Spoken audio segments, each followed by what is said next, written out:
ఎప్పుడు వస్తావురా? ఈ ప్రాణం నీకోసమే ఎదురు చూస్తుందిరా.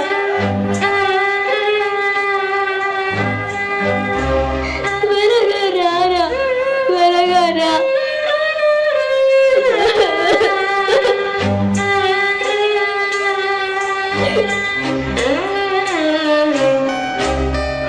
హలో హలో, డాక్టర్ గారు అండి.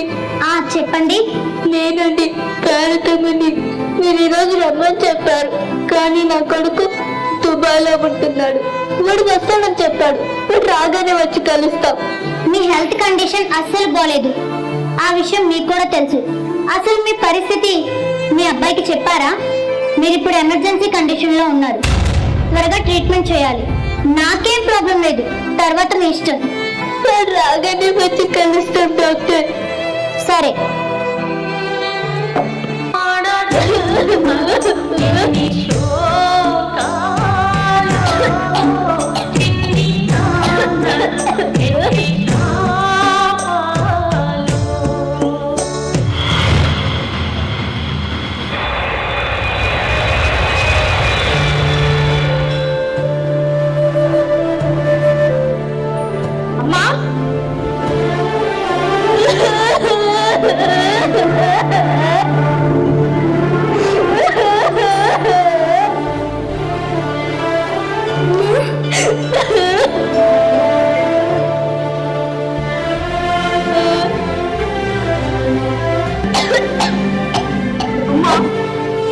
ఏంటమ్మా ఇలా అయిపోయావు?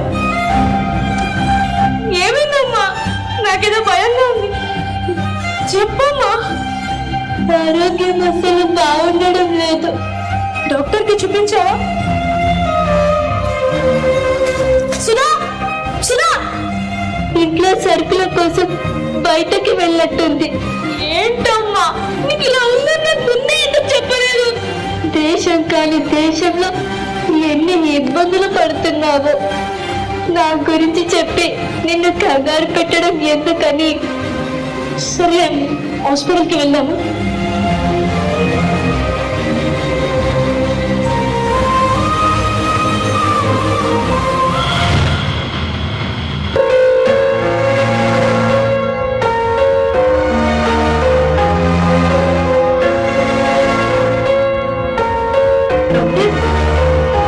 కూర్చోండి. మీరు నా కొడుకమ్మ ఈరోజు దుబాయ్ నుంచి వచ్చాడు. మీ అమ్మగారి కండిషన్ మీకు తెలుసా? ఉద్యోగాలు డ్యూటీలు ఇంపార్టెంటే, కాదనట్లేదు, కానీ కుటుంబం కూడా ఇంపార్టెంటే కదా. మీరు వచ్చే వరకు ప్రాణం ఆగుతుందా? కొంచెం కూడా రెస్పాన్సిబిలిటీ లేకపోతే ఎలా అండి? సారీ, నిజంగా నాకు తెలియదు డాక్టర్. తెలుసుంటే నెగ్లెక్ట్ చేసేవాడిని కాదు. మా అమ్మ అంటే నాకు ప్రాణం doctor. Okay okay, hold on. మా అమ్మగారు, మీరు కాస్త బయట వెయిట్ చేయండి.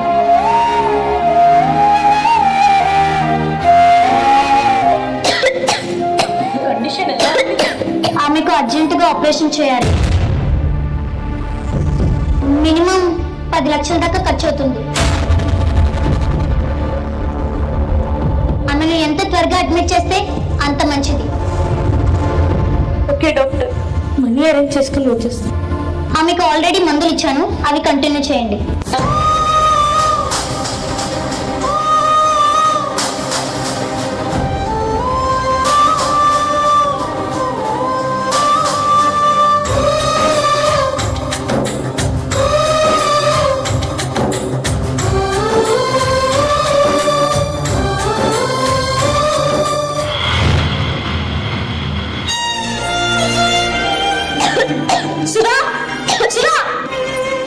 ఎంతసేపు అయిందండి వచ్చి?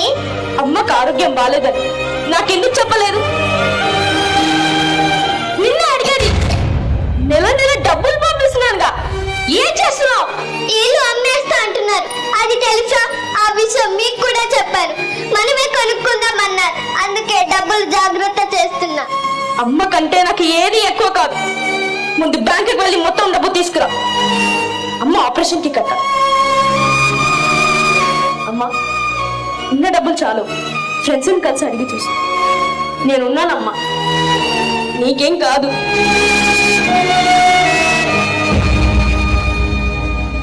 బాధపడకమ్మా. నాకు ఇలా ఆరోగ్యం బాగాలేదని తెలిసేసరికి వాడు అలా కంగారు పడుతున్నాడు అంతే.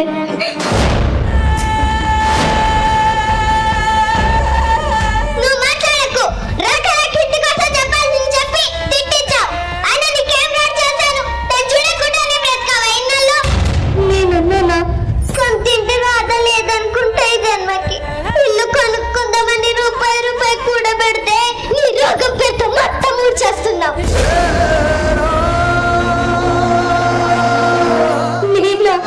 మరి కాకపోతే నా డబ్బంతా ఊడ్చిపోసి నీకు ఆపరేషన్ చేయిస్తే 100 ఏళ్ళు బ్రతుకుతావా? మహా అయితే 4 ఏళ్ళు 5 ఏళ్ళు. కానీ మేము 100 ఏళ్ళు బ్రతకాలి. అది ఈ అద్దె కొంపలు. ఇప్పటికైనా అక్కడ నేను ఇక్కడ బ్రతుకుతున్నాం. ఓ పిల్ల లేదు పీచు లేదు. జీవితం చివరికి వచ్చింది. పిల్లల భవిష్యత్తు గురించి కనీసం ఆలోచన లేదు. ఈ మాత్రం దానికి అమ్మో మా అమ్మ అమ్మో మా అమ్మ ఆయన భయం పర్లాడటం చిచ్చే. నేనేం చేయను. ఎన్ని ఎనక చరణాలు లేవు, వాటిలో ఎంతమంది లేరు. పోయేదనే చూసుకో, లేదంటే చావు. మమ్మల్ని మాత్రం చంపకు చిచ్చే.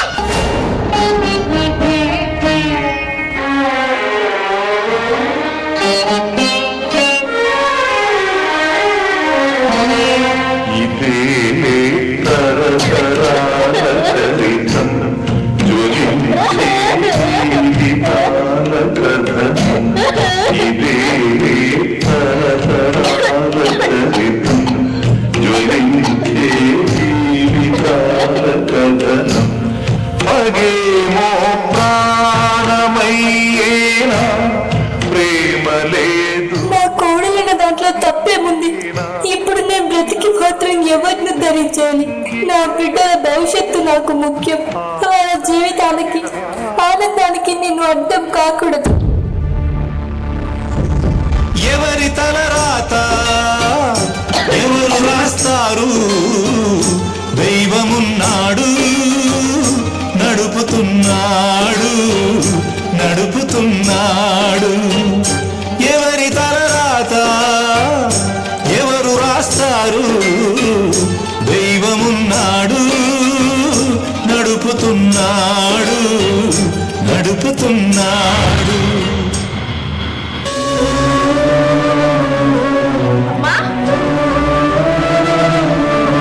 సుధా సుధా అమ్మ ఎక్కడ? ఎప్పుడు అమ్మ అమ్మ అమ్మ 3 months కాదా? అమ్మ ఎక్కడ? ముందే నేను చచ్చిందో.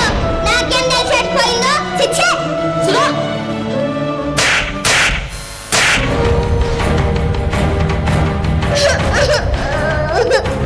నాకు చెప్పకుండా మా అమ్మ ఎక్కడికి వెళ్ళదు.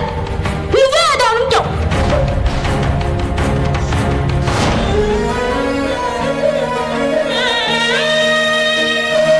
చిన్నప్పుడు నాన్న వదిలేసి వెళ్ళిపోతే నా కోసం మౌనికం చేసింది.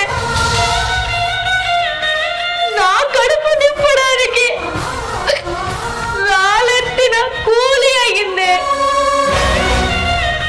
నీలాగే అన్నాడు నా సుఖం నాకు ముఖ్యం అని ఆలోచించి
తీర్చలేకపోయారు.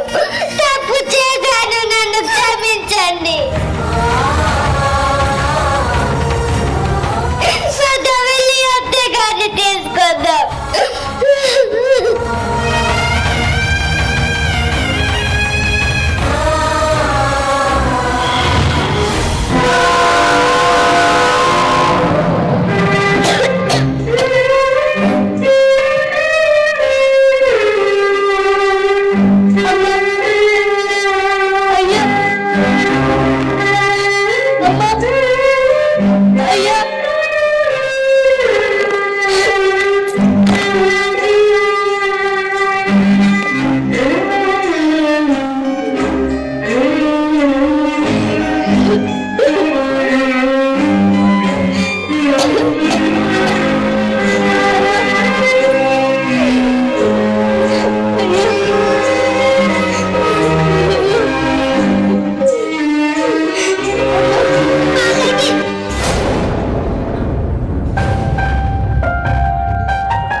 సంతోషమా చెప్పు. అలా ఎలా అనుకున్నావే? ఏ తల్లిదండ్రులైనా తన బిడ్డల జీవితాన్ని బాగుపడాలని కోరుకుంటాం, అంతేగాని రోగాలు రావాలని, వచ్చిన రోగాలకు బిడ్డల జీవితాలు బలి పెట్టాలని అనుకో. మీరు పోతే మా జీవితం బాగుపడుతుంది అనుకున్నాను, కానీ ఇలా సంతోషంగా ఉన్న జీవితాన్ని నాశనం చేసుకుంటున్నానని తెలుసుకోలేకపోయాను. తప్పు చేశాను, నన్ను క్షమించండి అత్తయ్య గారు. పద ఇంటికి వెళ్దాం. అమ్మను మించి ధైర్యం ఉన్నదా? ఆత్మను మించి అర్థం ఉన్నదా? కళ్ళ ముందు బిడ్డకు చందనాలను చూపిస్తూ గోరుగొంతలు తినిపించి జోలపాడి నిద్రపుచ్చే తల్లిని చూసిన వాడు ఎవడైనా కన్న తల్లిదండ్రులను నడివీధుల పాలు చేయలేడు. ఎందుకంటే ఆ తల్లిలాగే తన తల్లి కూడా తనని అలాగే పెంచింది అనే ఇంగిత జ్ఞానం గుర్తుంటుంది. కాబట్టి మనం బ్రతికుండగానే మన తల్లిదండ్రులు వీధుల పాలైతే మనం చచ్చిన వాళ్ళతో సమానమే. ఆలోచించ